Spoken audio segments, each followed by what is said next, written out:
I walk a straight line, shackled and chained. Oh, gruesome Gertie is calling my name. There is no mercy in this penitentiary. Just ask the Hill String Gang or Angola 3. I'm here for life, I'm here to die. Inside these walls, inside the wire. And when the wolf cries, I know it's over. Oh, bloody Angola.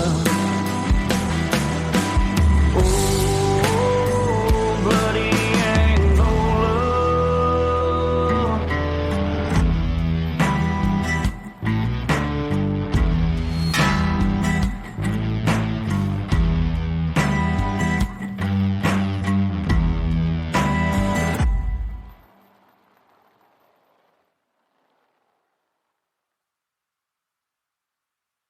Hey, everyone, and welcome back to Bloody Angola, a podcast 142 years in the making. complete story of America's bloodiest prison. And I'm Jim Chapman. And I'm Woody Overton. And I'm glad you're here. And I'm glad to be back. Thank you for covering me, bro.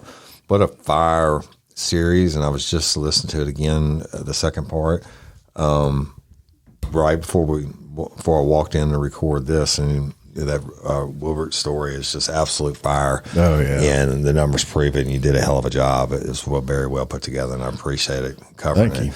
Let me give a shout out real quick to I did the Louisiana Probation and Parole Officer Association conference last week, and I wasn't aware, but that several of them live on the B line still. So say like my grandfather did. Yeah. And so I got to meet some of those guys, and they were really cool, and they enjoy the show, Bloody Angola. So I'm going to give a shout out to them, and all of them are listening up there. Right? 100%. So. Shout out to those guys. Thank you for listening. Yep.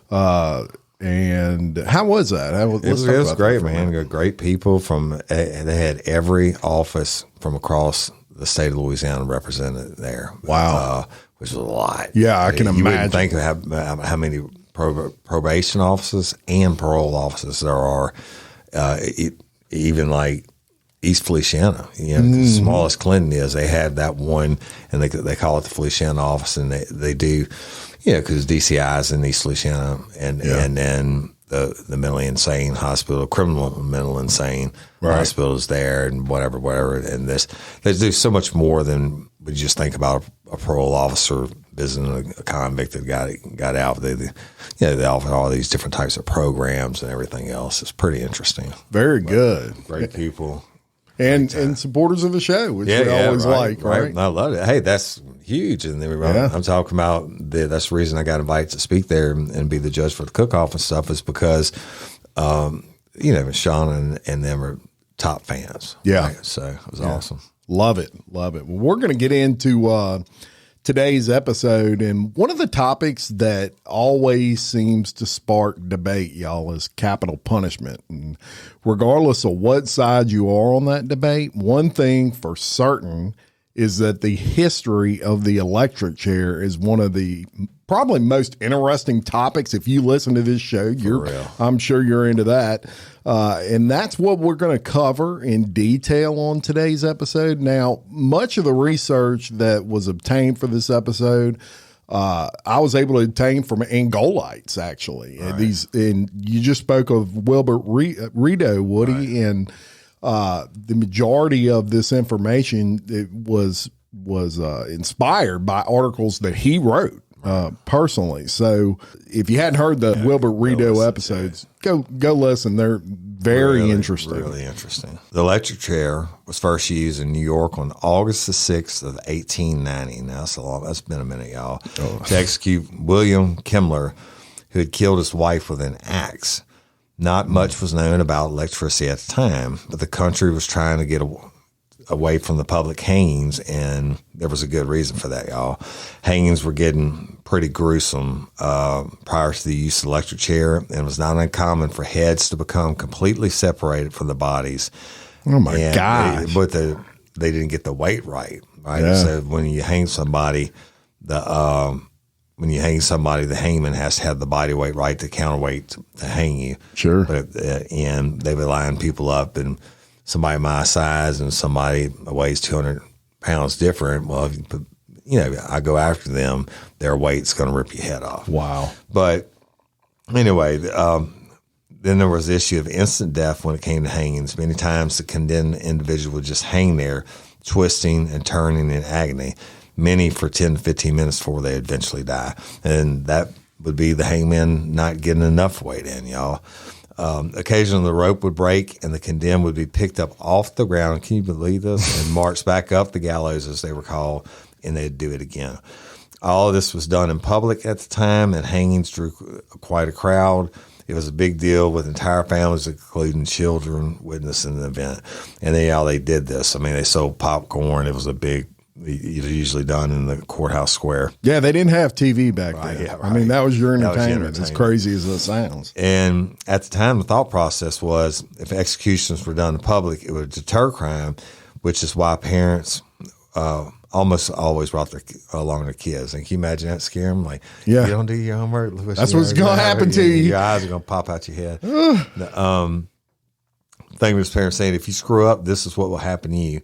And it's interesting to note that the last execution by hanging was actually in Kentucky, and it occurred in 1936, and it drew over 20,000 people to watch. Bro, that is a rock concert. Nothing sells like fucking 20,000 people. Yeah, and I bet you it'd be a lot more today if they did it.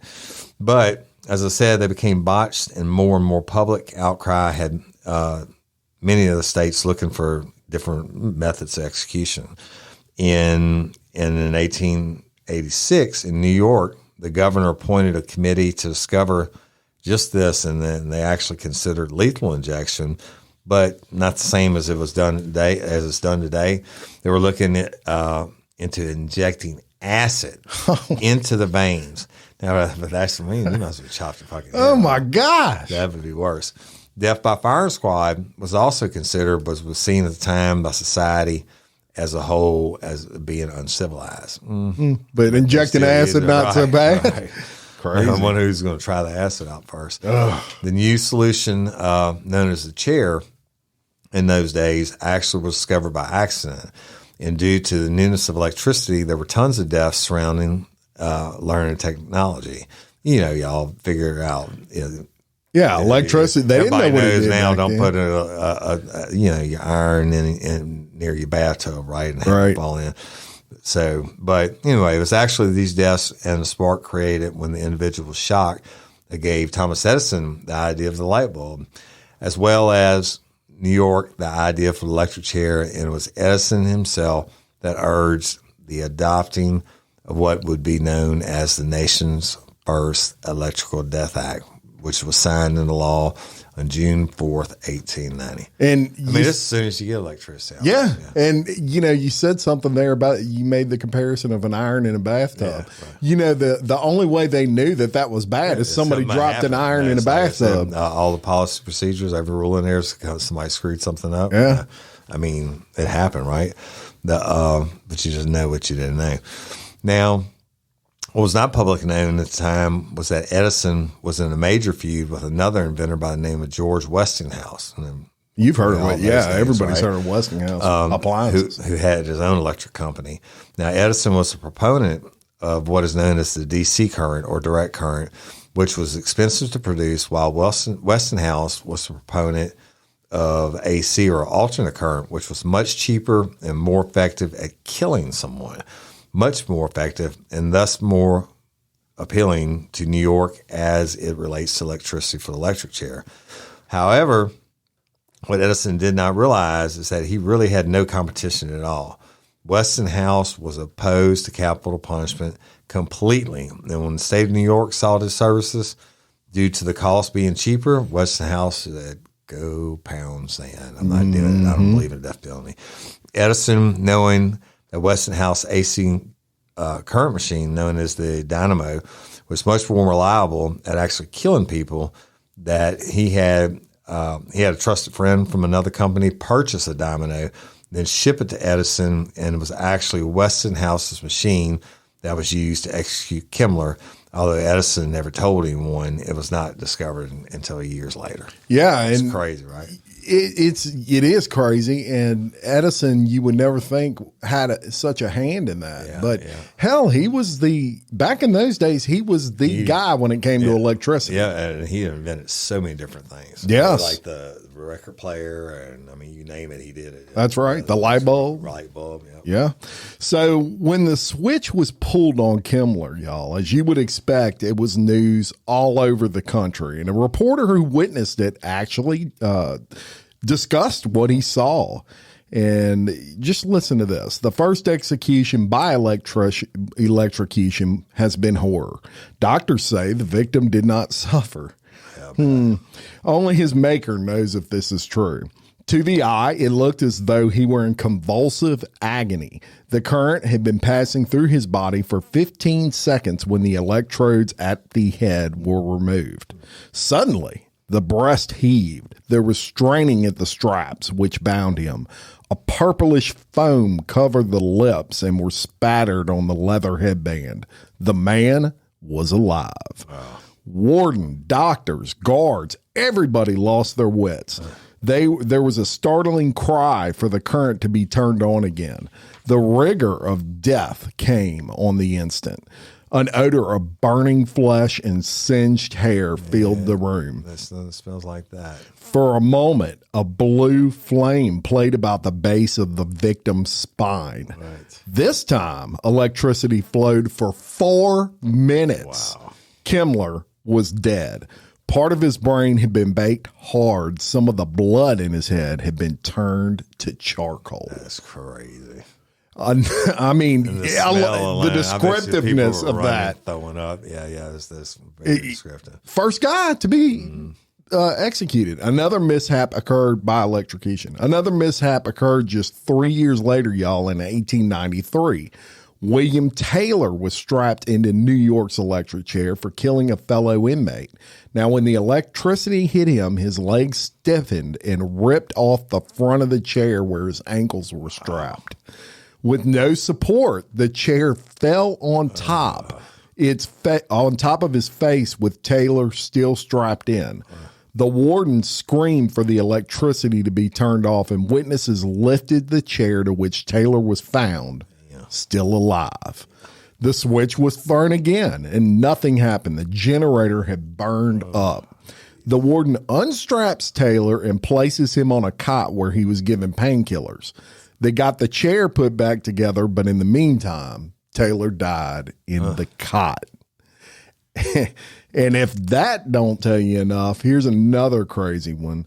A judge on the scene determined that the law had not been carried out. So the warden orders the dead man back into the chair, and the current was turned on again for 30 more seconds, even though he was already dead.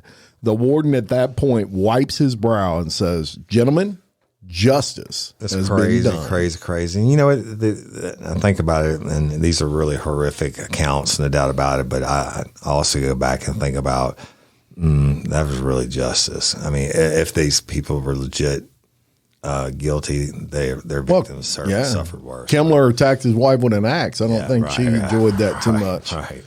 So anyway, y'all, let's go closer to home, okay? In bloody Angola. Let's get close to bloody Angola. Until 1940, Louisiana used hangings as a form of execution. And think about that. Yeah, 1940s. It wasn't that long ago. Right. That's, almost in my dad's lifetime, right? The hangings would take place in the parish where the prisoners was convicted, and we've told you all about this before with the electric chair, but we'll get to it in a second. So in June of 1940, the law was changed to execution via electric chair, but Louisiana did not own an electric chair and really had no idea how to buy one. It wasn't like you go to Sears and Roebuck catalog and get an electric chair, right? Or go on Google. Yeah, on Google or Amazon. eBay. So it's stipulated in a law that until 1 year from the date of the law change, they could continue with the hangings. And the last hanging in Louisiana occurred on March 7th of 1940, which is what, 50, 60, 70, 80, 90, and then that's like 80. Yeah, 80 plus years. 80 plus years. So on March 7th, 1940, when 4 men were executed for the murder of Frank Hartman following the escape from an Arkansas prison, the radio station actually covered the event live, and the men were hanged one after the other, right? Get your money's worth. Louisiana finally received the portable electric chair in July of 1941. The chair was made from oak and came retrofitted to the truck that would carry it from parish to parish. Just 2 months later, the chair would operate for the first time when Eugene Johnson, and we told y'all about this before, sat in gruesome gurney for the death of a Livingston Parish farmer named Stephen Bench. The very first one happened right here in the parish, actually in the courthouse square where I worked for so many years where my detective's office was. Anyway, we covered that story in a prior episode, along with the execution of Willie Francis when he murdered a druggist in St. Martin Parish, and some pretty crazy stories. So go listen to the Gruesome Gertie if you haven't done so to hear early stories of Louisiana's electric chair, Gruesome Gertie. And I actually sat in Gruesome Gertie. Yeah, and some witnesses to several of the traveling executions in Louisiana were really good at describing them. Now, back during these times, the writers just were amazing at describing these things. Totally different. And one witness to a traveling execution in Louisiana said, the hands turn red, then white, and the cords of the neck stand out like steel bands. Yeah. Then the limbs, face, fingers, and toes contort. Yeah. The force of the current is so powerful that the prisoner's eyeballs popped out onto his cheeks. That is wow, that's like Beetlejuice stuff. Yeah. The prisoner then defecates and urinates and vomits blood and drool. Yeah, that's what you get. I mean, they just didn't know electricity at that time. Yeah, they just cooked them up. Another blew them up. Yeah. And another traveling execution witness described this. The body turned bright red as the temperature rises and the flesh swells and the skin stretches to the point of breaking.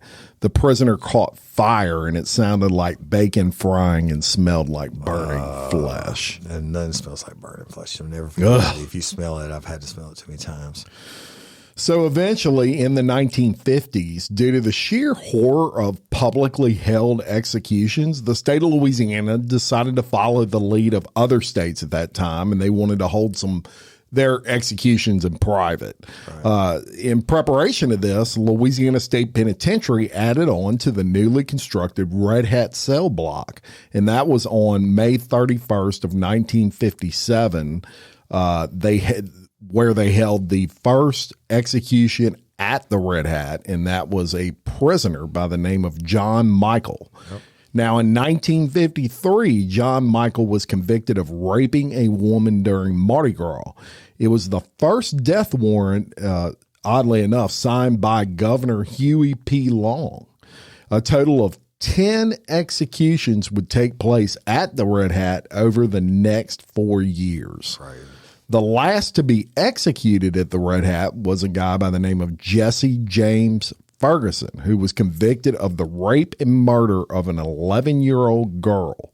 His last words before the executioner threw the switch in the Red Hat was, "Don't let it hurt me."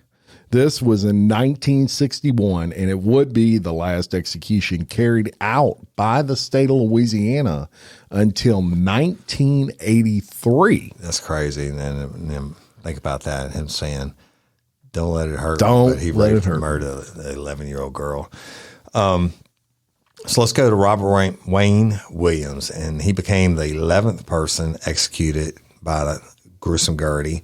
And by 1990, Louisiana executions climbed to 19, while the United States count had rose to 141. So back then, per capita really was kind of low. But in 1991, Louisiana followed the lead of other states as well and moved to lethal injection as the form of execution. Lethal injection was seen as a much more humane form of execution, but the story leading up to the switch is where it's at.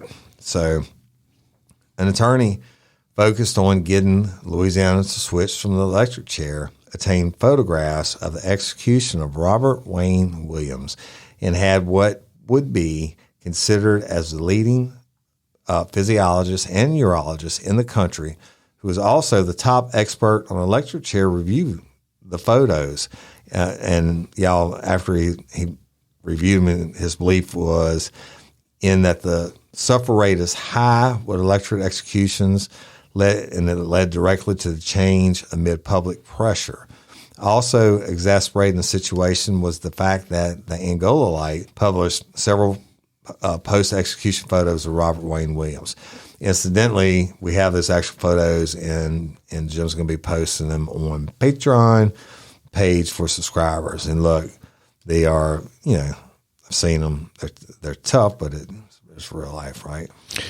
Yeah, and we can't even post them on the Facebook page, so we're not going to try. It'll be deleted forever.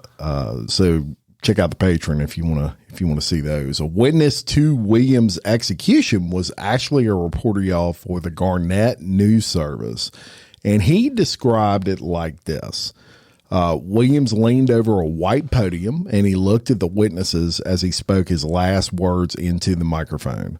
I believe deeply in my heart that God has come into my life and saved me. I told the truth about what happened. If my death do happen, I would like it to be a remembrance in Louisiana and the whole country, that it would be a deterrence against capital punishment, and know that capital punishment is no good. I would like all the people that fought against capital punishment to keep on fighting, not just on my behalf, but on the behalf of everyone else. And then he continued with that article to say, with that, Williams took 4 steps and sat down in the chair. Williams watched as the guards buckled the 8 leather straps, each one about the width of a man's belt, around the torso and limbs. The Reverend motioned for him to hold his head up. Williams seemed to catch the eyes of each witness through the glass. The guards removed the handcuffs and then placed a chin strap which held his head backwards. He did not struggle. In his left hand, he held a blue and white handkerchief. His body was immobilized except for his hands, which rested on the chair arms. He again looked at the witnesses. Hey, real quick, you know why they had the 8 straps? Because they learned on the previous one, 7 wasn't it? Yeah, that's right. They got to the point where they strapped down, like nothing flying off, no meat's flying off. They just keep adding straps until it works.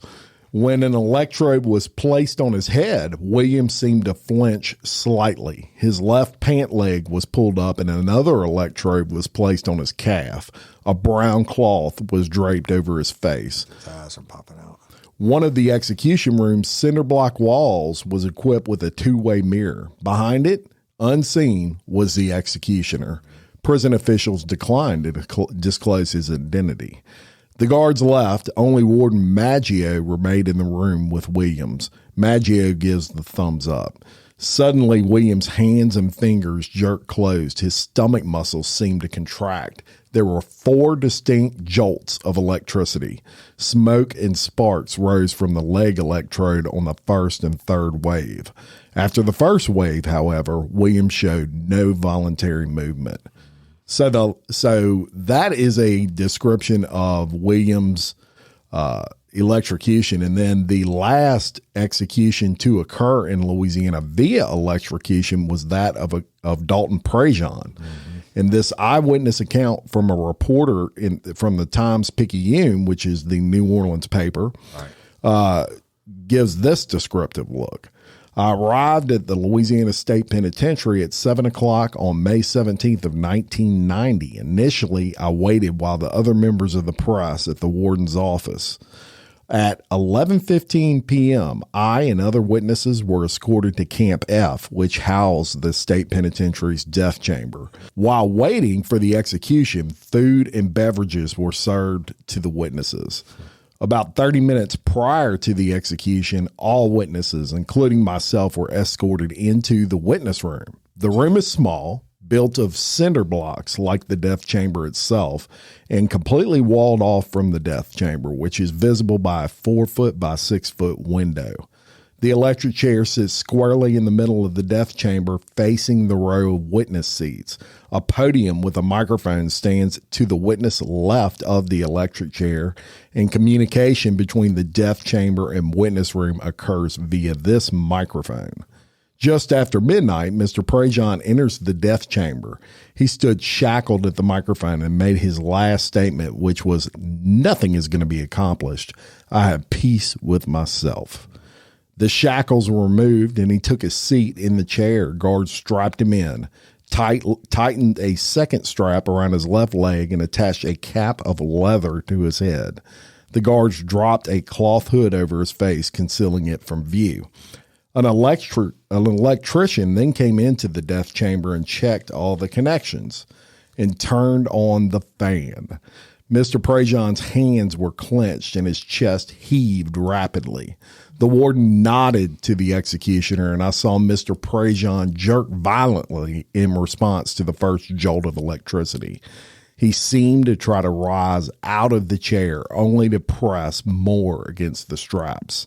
On the second jolt, Mr. Prejean's right fist turned outward, and on the third jolt, a spark shot from his left leg in the area of the electrode, followed by a puff and smoke. After the final jolt, Mr. Prejean's body was still. We watched him for 5 minutes before the coroner and prison doctor approached to examine the body. The prison doctor lifted the hood and checked his eyes. They were half closed. His face was gray and his eyes were lit and lips were blue. The coroner briefly checked for a heartbeat, and the prison doctor announced his death into the microphone. That's so hardcore, bro. I didn't want to interrupt you on any of that. But you know Very what? descriptive, too. Yeah, you can almost see I it. think when this came out in 1990, this article, there was no internet and Right. and none of that shit. So this was the newspaper. That's how you got your jam every day, and these people could still write back then.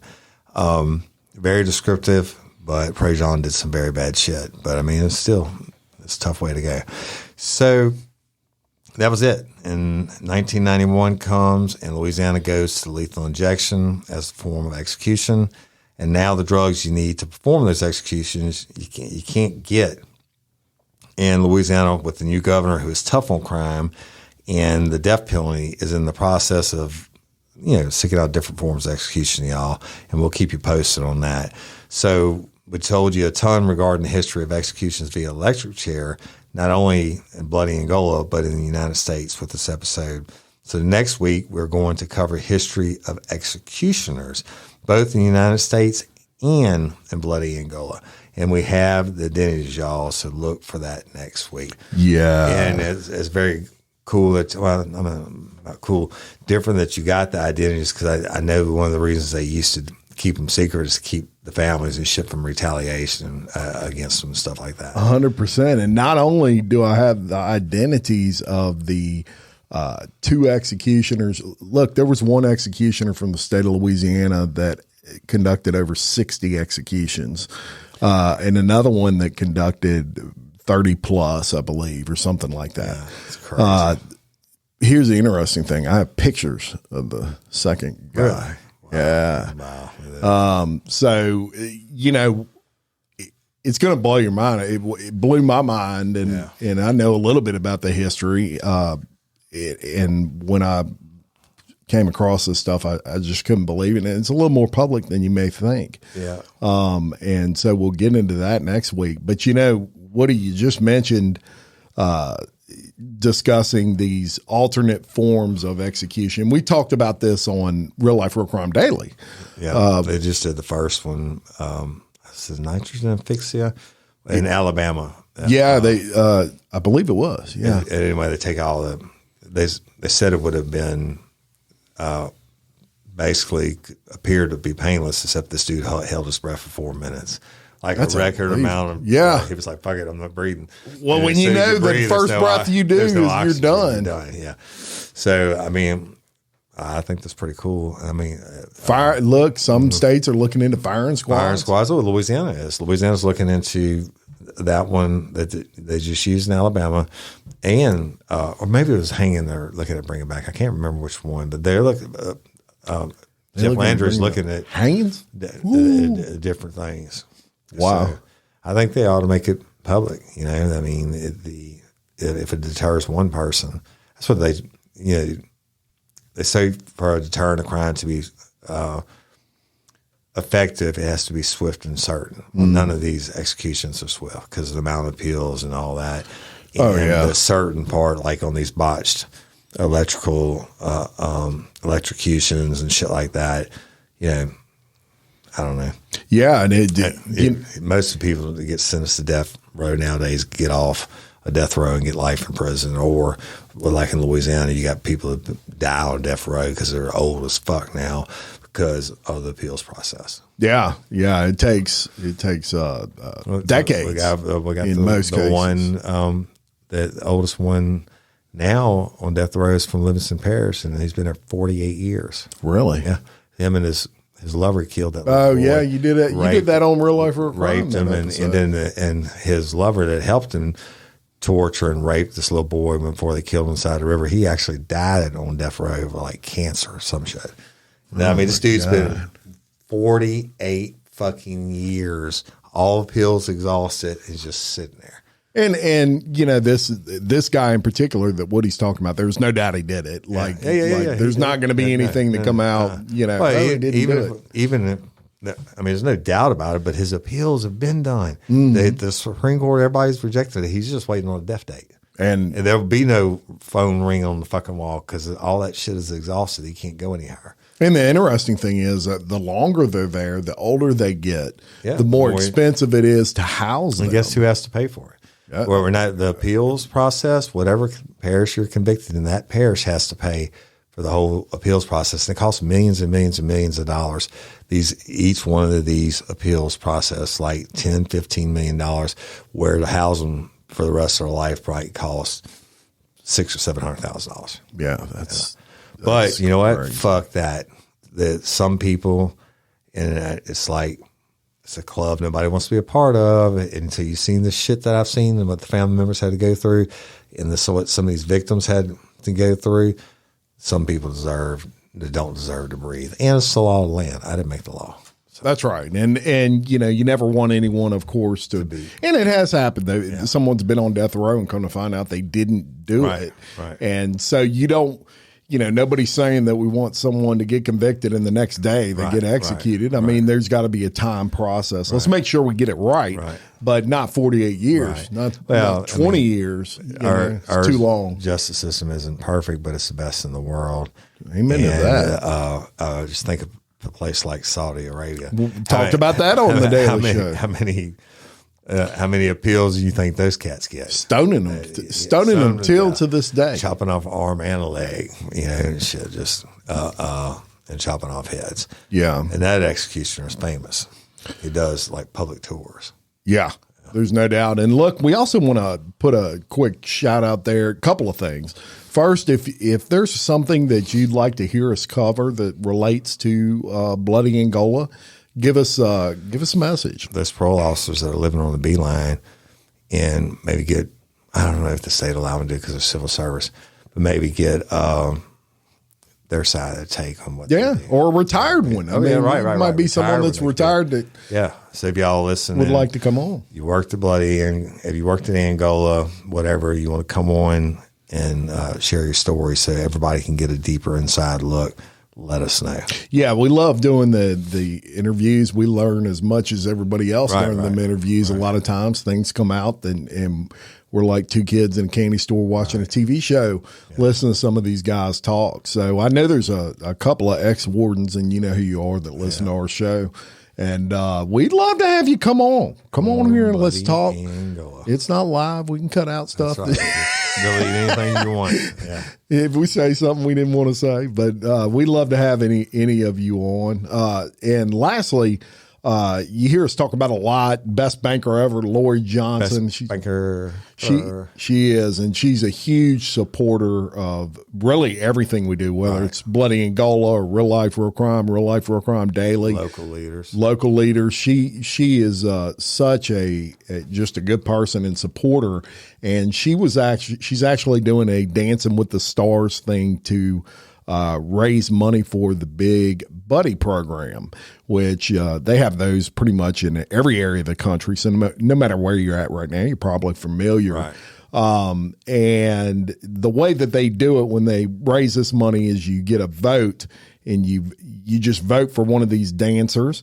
And it's like $10 for a vote, but it all goes to the Big Buddy program. It's completely tax deductible. Great program. If you have one kid that doesn't have a dad or whatever, a male figure in his life or a female figure in their life, it's a positive figure, and you get one kid, you reach them, right? Then it's just stop them from going to Bloody Angola. That's for sure. It'll change your life, and their life, and your life. So it's a wonderful organization. It really is. And shout out for Lori.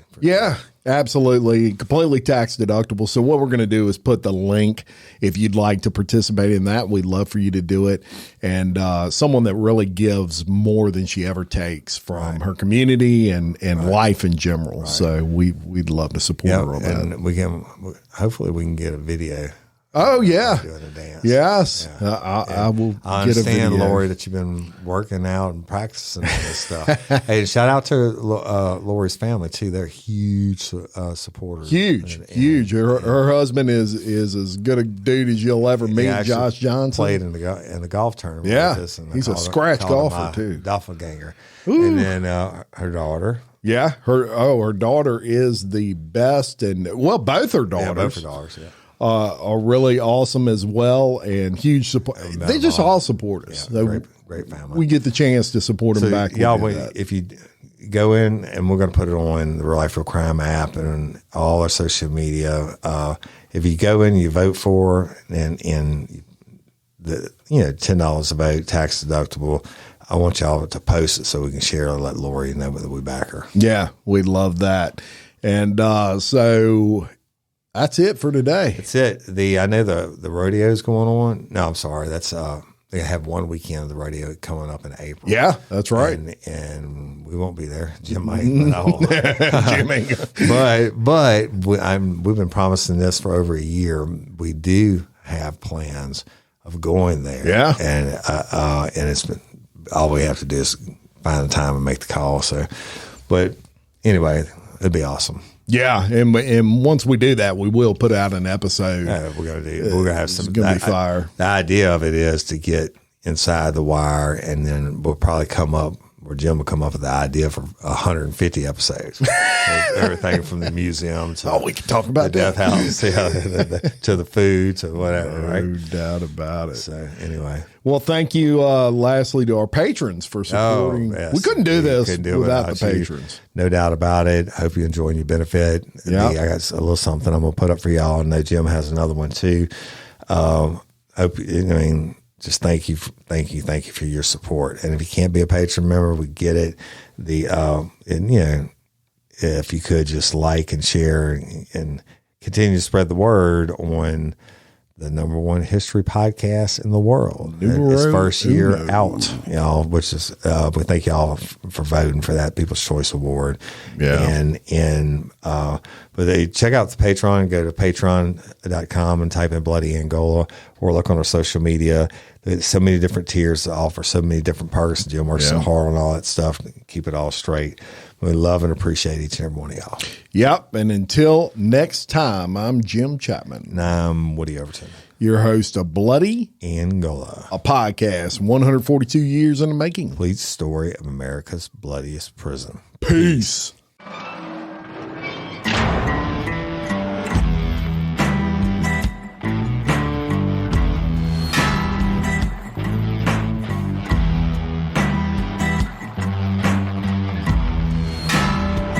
I walk a straight line, shackled and chained. Oh, gruesome Gertie, it's called calling my name. There is no mercy in this penitentiary. Just ask the Hill String Gang or Angola.